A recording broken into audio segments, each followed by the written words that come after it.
Halo, apa kabar Anda semua? Assalamualaikum warahmatullahi wabarakatuh. Senang sekali kita kembali berjumpa dalam program Off the Record, membaca berita di balik berita. Anda boleh membaca beritanya di media-media lain, tapi untuk mendapatkan konteks dan behind the scene-nya, behind the stories-nya, kita silakan gabung bersama kami dalam program Off the Record. Alhamdulillah masih terus bersama saya, Hersbun Arif.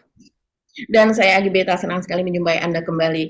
Kayaknya banyak sekali berita gitu Mas Heru. Iya, Kita bingung sampai apa bingung, yang bingung ya. harus kita omongin yang kita Iya, iya. pilih gitu ya. Tapi saya kira tetap kita akan melanjutkan soal tuduhan terhadap Melki Sedek Huang itu karena ini kan Ya. semakin rame gitu dan juga banyak kemudian para aktivis turun untuk mengingatkan kita bahwa ini hati-hati gitu meskipun kita tetap karena ini kasus soal pelecehan seksual ya kekerasan seksual itu kita memang ada semacam prinsip ya harus mendahulukan dulu perlindungan terhadap orang yang menjadi korban. Tapi sampai sekarang ternyata kita belum tahu siapa yang menjadi korbannya kan begitu ya.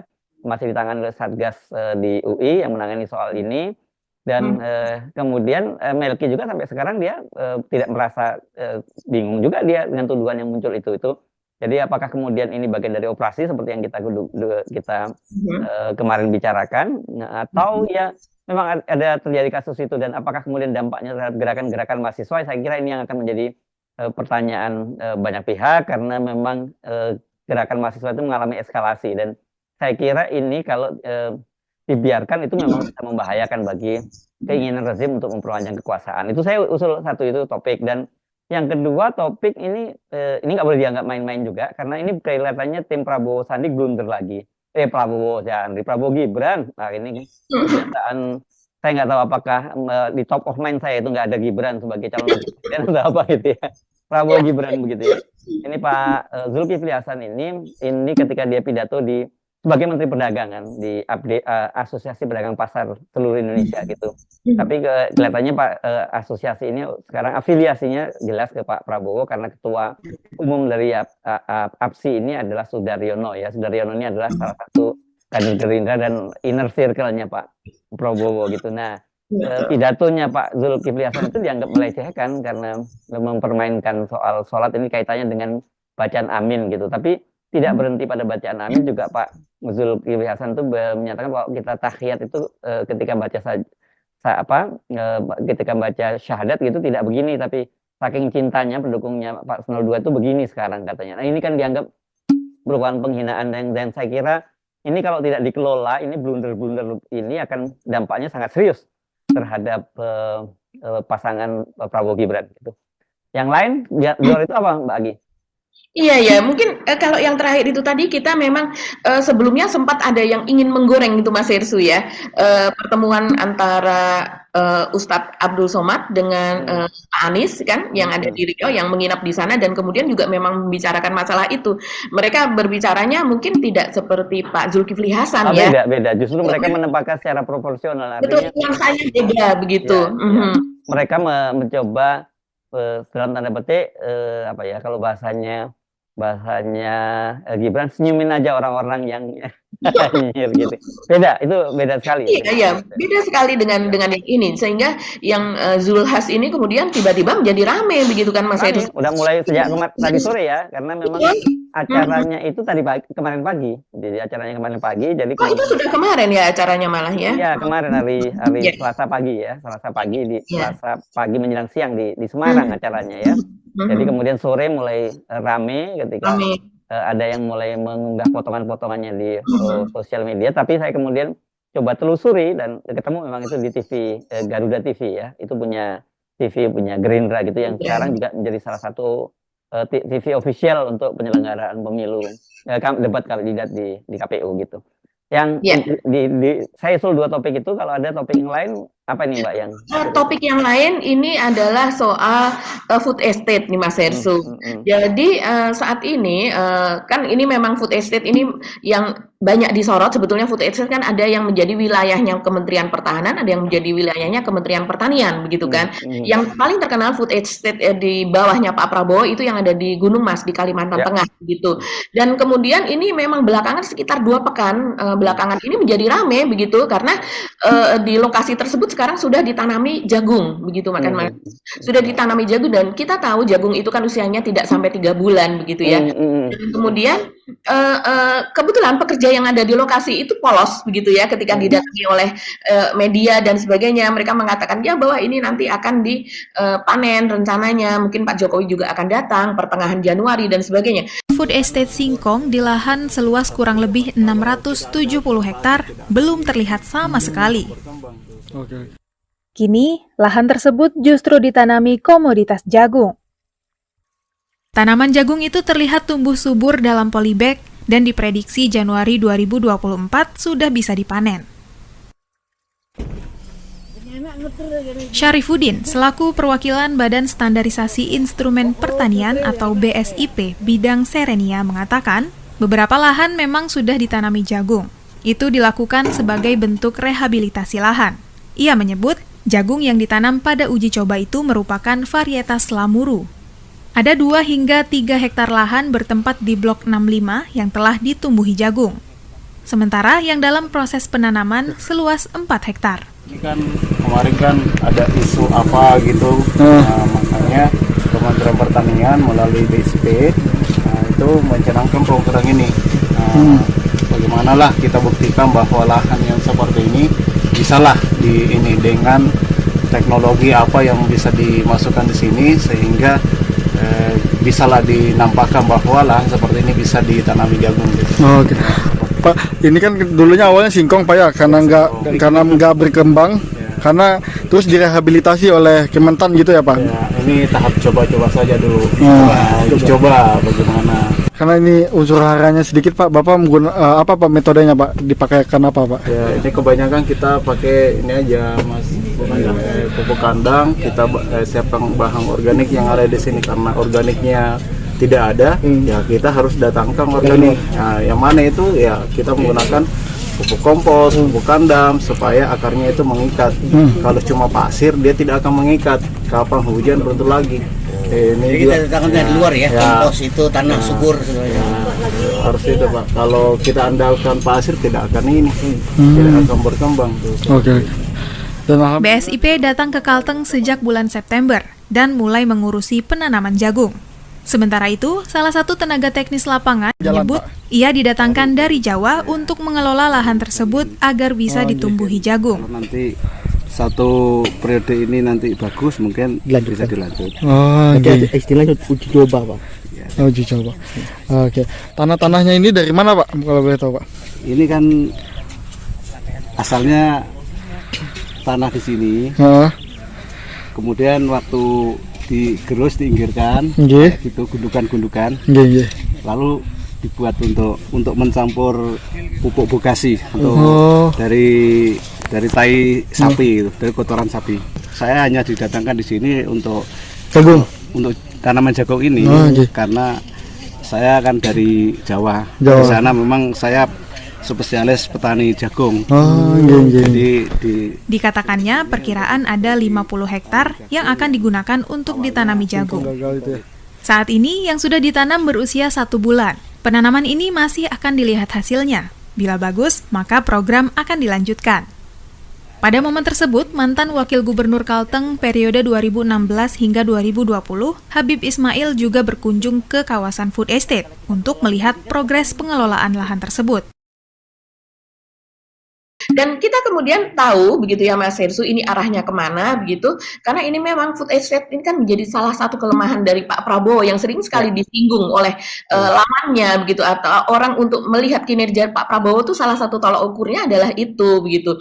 Jadi kita melihat memang ada jalan, ada proses begitu ya, dengan naiknya Menteri Pertanian Amran Sulaiman itu salah satunya adalah untuk menangani ini, untuk memoles kelemahan atau kegagalan begitu ya, kita bisa katakan gagal karena sejak tahun 2020 sampai dengan sekarang 2023 relatif tidak ada panen yang bisa dihasilkan dari lokasi tersebut, dan kemudian sekarang sedang dicoba beberapa hektar begitu, nanti kita bisa bicarakan lebih lanjut. Yang jelas ini adalah dalam rangka kalau kita melihat ini buru-buru menuju Pilpres gitu. Jadi dan tanamannya juga dipilih jagung ya, bukan lagi singkong. Dari semula singkong yang dipilih ya, karena masa tanam dan panen singkong itu lebih panjang dibandingkan jagung ya. Kalau jagung kan sering kita dengar istilahnya namanya seumur jagung, begitu ya. Iya, ini mengejar Mas Ersu. Ini mengejar debat. Debat kan ada 5 kali. Sementara debat untuk masalah pangan itu nanti akan dibawakan oleh cawapres, jadi oleh wakil langsung pada tanggal 14 Januari. Jadi artinya saya rasa mungkin sebelum tanggal 14 Januari sudah akan ada panen nih. Sudah kita lihat ya prediksinya Mbak Agi seperti apa ya. Jadi nanti kalau kemudian Pak Jokowi benar-benar panen di Gunung Mas ya itu sebenarnya panen jadi-jadian gitu yang sengaja untuk menutupi kelemahan debat itu ya. Oke. Mari kita bahas 3 topik itu Mbak Agi ya. Dan kemarin kan kita sudah membahas soal Melki itu ya. Tapi memang perkembangan yang terbaru itu kemudian sejumlah teman-teman aktivis mulai mendampingi Melki, dan saya salut dengan teman-teman para aktivis termasuk dari Amnesty International dan juga Bung Rocky Gerung dan Fitri Susanti dan sebagainya. Mereka sudah berkomunikasi dengan Melki, dan posisi mereka itu sekarang menunggu satgas satgas di UI untuk melakukan penyelidikan soal itu. Tetapi posisi mereka juga menyatakan bahwa sesuai dengan semacam kesepakatan internasional gitu dalam kasus-kasus pelecehan seksual itu harus menempatkan praduga bersalah gitu, karena ini dalam semangat untuk melindungi para korban pelecehan seksual, karena kan ini mereka yang jadi korban pelecehan seksual ini kan kelompok yang sangat rentan gitu ya Mbak ya, dan ada potensi mereka itu bisa menjadi korban 2 kali kalau tidak diproteksi dengan baik ya, sudah dilecehkan, dan kemudian biasanya nanti akan muncul juga sikap yang lebih melecehkan lagi dari orang-orang yang mendengar kabar itu prinsipnya semacam itu gitu ya. Jadi jangan sampai mereka itu menjadi korban. Tetapi juga seperti kita bahas kemarin juga, kemudian juga mereka bertanya-tanya mengapa kemudian peristiwa ini terjadi setelah dia menantang debat Gibran di Solo gitu kan, dan di depan wali kota Solo. Ini kan seperti mereka langsung menantang Jokowi langsung di depan istana gitu. Kalau sekarang kan kita susah, demonstran itu nggak mungkin masuk ke depan istana karena itu dianggap ring 1 dan dibatasi. Biasanya mereka dijegat di Patung Kuda gitu ya Mbak ya, cukup jauh lah. Patung Kuda itu berapa? 500 meter lebih dari istana kira-kira? Iya ya, mungkin sekitar segitu ya. Ya, sekitar 500 meter nggak pernah bisa itu. Nah, kalau kemarin mereka bisa langsung ke depan wali kota Solo dan menantang Gibran untuk berdebat. Nah, pada saat bersamaan itulah kemudian muncul kasus ini. Kemudian orang kan seperti kita bahas juga mengait-kaitkan dengan teror terhadap keluarga Melki sebelumnya gitu ya, ibunya diteror dan sebagainya. Nah, apakah soal ini merupakan bagian dari itu? Itu yang saya kira mesti kita tunggu lebih lanjut lagi. Tetapi kalau kita belajar dari kasusnya Gibran Muhammad Nur, Ketua BEM UGM, keluarga mahasiswa UGM, kan juga pada waktu pada hari dia setelah menyerahkan atau memasang baliho Jokowi sebagai alumnus paling memalukan itu kan kemudian media sosial dia juga diserbu puluhan ribu dari pendukung Pak Jokowi. Saya kira itu betul-betul teror, dan ketika saya tanya juga apakah ada semacam teror, udah biasa buat dia itu teror lewat telepon dan sebagainya, itu dia biasa dapatkan semacam itu gitu Mbak Agi. Iya betul sekali. Ini memang hal dahsyat yang dialami oleh anak-anak muda ya, oleh para mahasiswa pegiat atau aktivis gitu. Dan saya rasa ini justru akan mematangkan mereka, membuat mereka menjadi kian dahsyat ke depannya begitu kan. Dan sebetulnya kalau calon pemimpin itu saya rasa mereka banyak melewati hal-hal semacam ini yang juga dialami oleh para pemuda kita di masa lalu, di zaman Soekarno, di zaman Natsir dan sebagainya begitu Mas Ersu. Nah, kembali ke ini, kalau kita melihat, saya melihat yang pertama kali mencuit itu kan untuk Melki ini, anehnya cuitan itu berasal dari sebuah akun anonim begitu pertama kali. Dan kalau saya lihat dari profilnya itu baru dibuat sekitar bulan April kalau tidak salah. Jadi mungkin baru beberapa bulan ya, di tahun 2023, dan kemudian dia mencuit soal kasus ini lengkap dengan penetapannya, suratnya begitu kan, terus kemudian lengkap dengan data yang dimana di situ tercantum nomor induk mahasiswa atau nomor pokok mahasiswa, dimana disebutkan 2 kali nama Melki Sedek Huang itu, dan kemudian tapi ternyata nomor pokok mahasiswa atau nomor induk mahasiswa itu salah Mas Ersu. Jadi tahu mana yang benar. Jadi sepertinya dibuat dengan terburu-buru, mungkin adalah berupa copy paste dari peraturan yang seperti itu dan tinggal mengganti namanya, nomor induk mahasiswa dan sebagainya begitu. Tapi itulah yang membuat orang kemudian sangat-sangat curiga. Saya lihat sih di media sosial rame betul ya, dan itu membuat mereka curiga bagaimana mungkin begitu ya perguruan tinggi sekelas UI itu kemudian mereka ceroboh soal itu begitu. Jadi bahwa ini sesuatu yang sepertinya memang keluar harus segera begitu sehingga membuat ketelitian itu berkurang. Dan mereka kemudian banyak juga yang menduga bahwa ini merupakan bagian dari operasi intelijen. Mereka menduganya demikian, Mas Yesu, karena ini kan situasi memang sedang memanas dan mahasiswa juga terus saja bergerak begitu ya. Tidak peduli bahwa ini menuju ke pilpres gitu. Tapi saya rasa memang suara mahasiswa itu tujuannya adalah supaya kita memilih calon yang memang betul-betul kompeten. Yang betul-betul adil, jujur, dan melalui proses hukum yang benar, kan itu. Dan kalau saya lihat dari Melki ini, memang yang dia persoalkan berkali-kali dia tampil dimanapun adalah soal MK, Mas Hersu. Itu mungkin adalah sesuatu yang sangat ya bagi sebagian orang begitu ya, atau partai atau koalisi itu menjadi hal yang sensitif begitu. Iya, oke. Jadi saya tanya lagi, kalau yang tadi itu aktivitas akun itu sebelumnya apa, Mbak? Apakah itu akun kosong saja dan kemudian muncul ini, atau ada konten yang lain yang dia muat sebelumnya? Dia ada konten-konten yang lain, Mas Irsu. Jadi seperti dia merepost dari postingan orang lain, dia repost ada di situ begitu. Terus kemudian juga ada semacam seperti artikel-artikel begitu. Tapi tiba-tiba itu mengeluarkan ini dan akun itu juga kan bukan akun yang terkenal ya. Tapi karena kemudian biasanya sih kalau kita main Twitter, kita ada keyword yang kita masukkan, itu kemudian bisa jadi itu keluar karena itu, bisa juga karena memang diviralkan, ada pihak-pihak yang menangkap itu dan kemudian memviralkan, sehingga dengan cepat itu menjadi rame gitu, Mas Hersu. Yes, oke. Ini saya kira kita mesti wait and see ya soal Melki ini. Jangan terlalu cepat mengambil kesimpulan gitu. Tetapi saya kira kalau targetnya untuk mengembosi gerakan mahasiswa ya, mahasiswa sih sudah sampai pada satu kesepakatan bersama bahwa mereka tidak akan mundur dalam soal ini ya. Saya nggak yakin ini berhasil mengembosi gerakan mahasiswa, kendati setelah Melki mungkin akan ada korban lain gitu.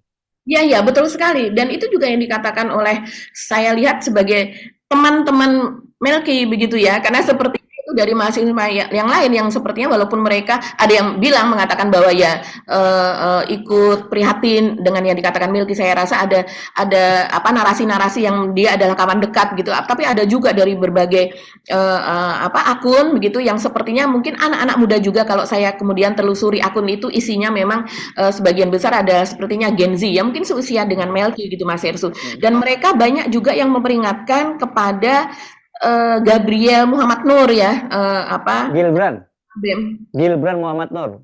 Gilbran, Mbak, bukan Gilbran. Gilbran itu kan mirip dengan Gibran yang Gilbran.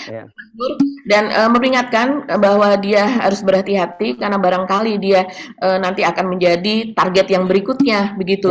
Dan saya setuju dengan Mas Hersu tadi, karena soal kekerasan atau pelecehan seksual ini tidak hanya di Indonesia, itu udah kesepakatan ya, kalau di luar negeri itu juga menjadi sesuatu yang spesial unit, ada itu ditanganinya dengan unit yang spesial, beda dengan kriminal-kriminal yang lain, dan itu selalu menjadi hal khusus yang harus diselesaikan begitu dengan sangat khusus begitu ya, dengan effort yang sedemikian rupa. Ya, di Indonesia sebenarnya kepolisian sudah ada perlindungan perempuan dan anak-anak, tapi sejauh ini memang kita mungkin masih belum seserius negara-negara lain dalam menangani soal itu. Jadi pada prinsipnya pokoknya dianggap ini presumption of innocent terhadap mereka ya yang melaporkan itu, bahwa kemudian nanti terbukti laporannya itu fake atau dia fitnah, itu lain urusannya. Tapi pokoknya tempatkan victim itu dalam posisi yang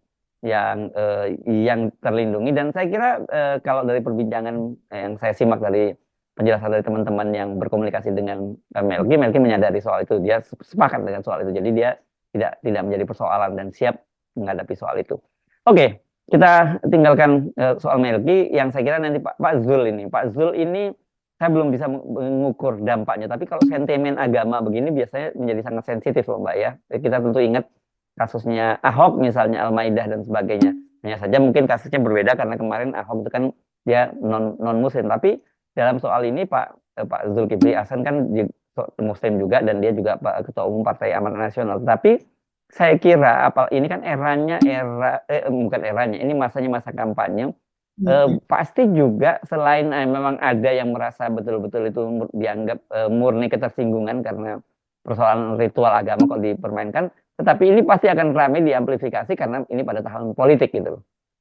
Iya, betul. Dan, suasananya juga itu yang membuat orang kemudian bertanya-tanya begitu ya, Mas Irsu. Mungkin karena suasananya Pak Zul ini ada di tengah orang banyak begitu kan. Ini bukan percakapan pribadi ya. Bukan pidato dia di Rakernas Asosiasi Pedagang Pasar seluruh Indonesia gitu yang afiliasinya ini ke Gerindra gitu. Betul, dan orang melihat bahwa ini bukan percakapan pribadi antara dia dengan temannya atau apa begitu ya. Bukan dia. Bukan dibocorkan juga, bukan. Ini ada di tayangannya. Dan dia membicarakan itu di depan banyak orang begitu. Dan kalau ada di Garuda TV kan seringkali mereka tidak hanya merekam tapi juga kadang kala live gitu ya. Saya tidak tahu apakah ini berlangsung live atau tidak begitu. Tapi ini kelihatannya, Mbak. Mungkin live ya. Iya, ya memang sudah over sih apa yang dilakukan oleh Pak Zulkifli Hasan. Gitu. Pak Kiai Toha, sini aman sini. Jakarta nggak ada masalah. Yang jauh-jauh ada loh yang berubah. Jadi kalau sholat maghrib baca Al-Fatihah, waladolin. Ada yang diem sekarang Pak.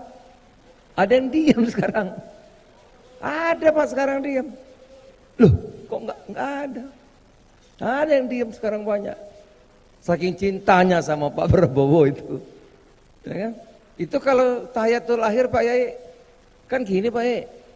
Tahiyatul akhir kan gini. Sekarang banyak gini Pak.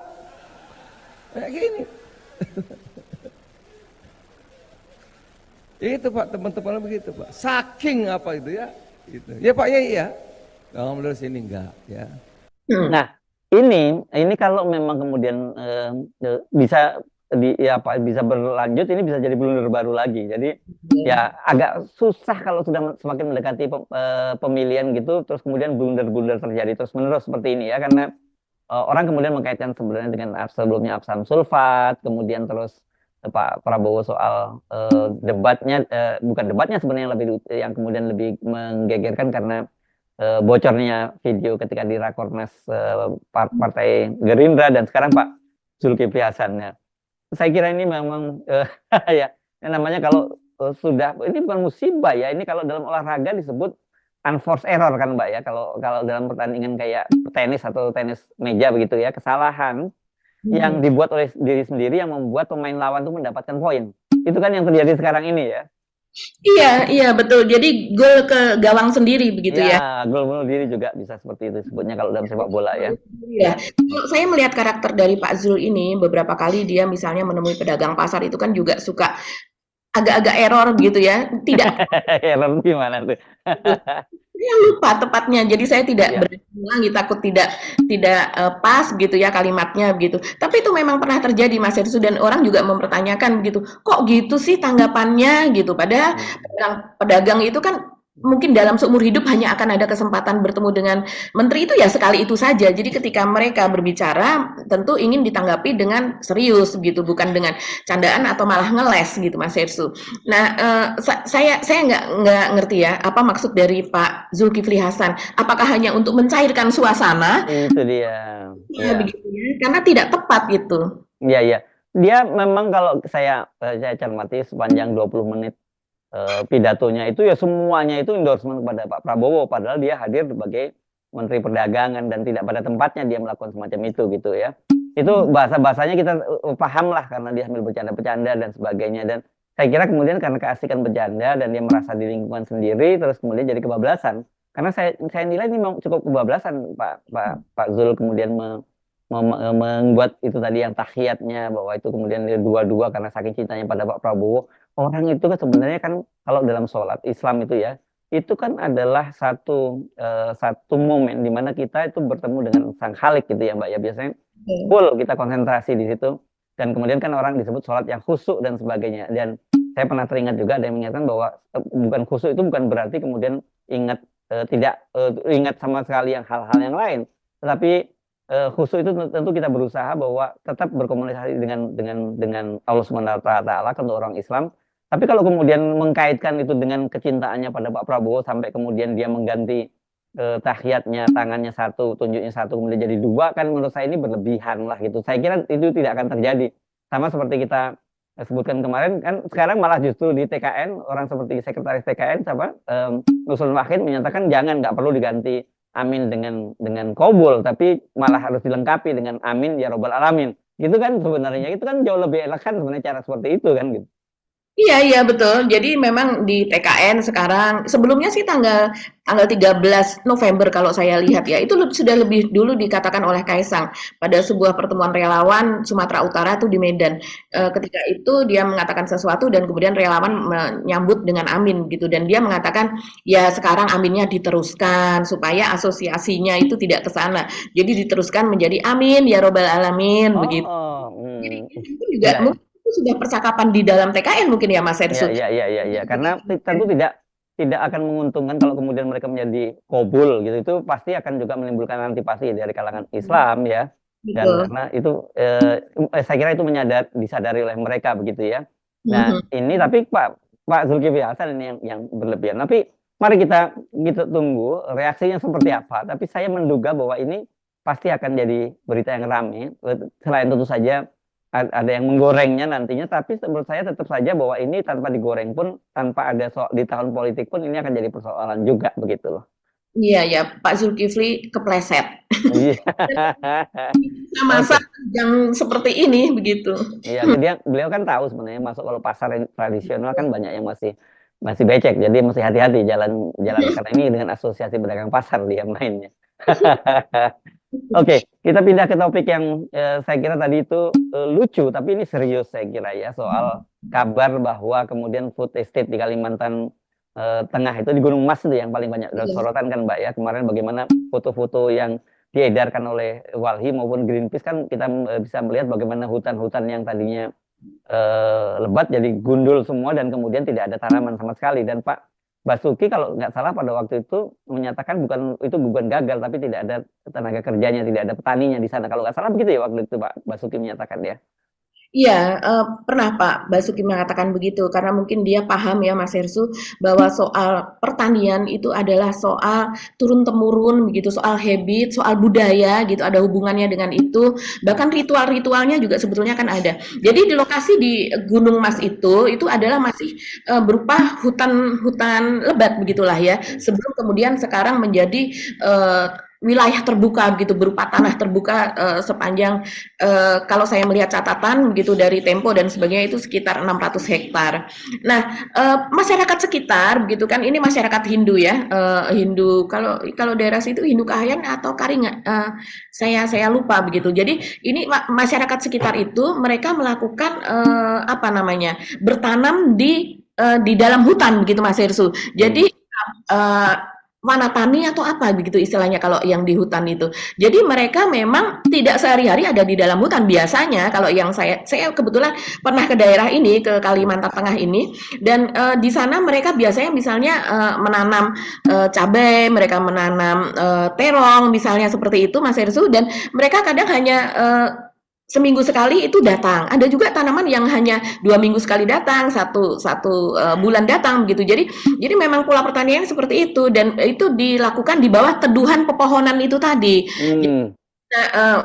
Kan di tempat berbeda di Jawa tentu jarang yang seperti itu. Mereka tidak bertanam di dalam hutan begitu Mas Hersu. Nah sekarang dengan adanya food estate ini, proyek ini begitu, yang di mana mereka juga sepertinya kalau dari hasil wawancara teman-teman dari Walhi, dari Greenpeace, dari GLPHI dan sebagainya yang mengadvokasi di sana, wawancara kepada penduduk sekitar, mereka itu seperti tidak ada sosialisasi begitu kan. Kejadian itu seperti itu dulu pada tahun 2020, sehingga ketika tiba-tiba itu hutan dibabat begitu, ada meranti, ada sengon dan sebagainya begitu ya. Ada yang memang ditanam oleh penduduk, ada juga yang memang asli tanaman hutan begitu. Ketika kemudian itu dibabat ya, mereka cukup terkejut begitu Mas Hersu. Tapi ini kan PSN, proyek strategis nasional begitu, dan kita tahu Di tempat lain juga atas nama PSN itu memang seringkali seperti ini. Dan kemudian dari teman-teman dari LSM maupun saya lihat yang melakukan investigasi cukup intensif ini adalah Tempo ya. Dari sejak tahun 2021 itu ada The Gecko Project dan Tempo begitu ya, project untuk investigasi bersama begitu yang melakukan wawancara